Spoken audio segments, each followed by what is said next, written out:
છોટાઉદેપુર જિલ્લામાં કોલકાતા જેવી ઘટના બનતા બચી ગઈ હતી. પોલીસ સૂત્રો દ્વારા મળતી માહિતી મુજબ પ્રાથમિક આરોગ્ય કેન્દ્રની નર્સ સાથે છેડતીની ઘટના બની હતી.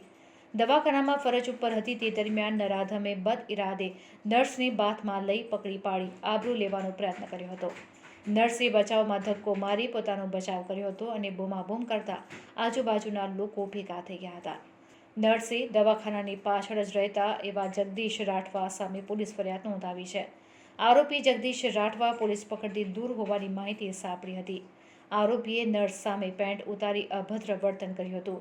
પ્રાથમિક આરોગ્ય કેન્દ્રમાં કામ કરતી નર્સ જ્યારે તેની ડ્યુટી પર હતી ત્યારે આરોપી હાફતો તેની પાસે આવીને બીમાર હોવાનું નાટક કર્યું હતું અને નર્સની છેડતી કરવાનો પ્રયત્ન કર્યો હતો.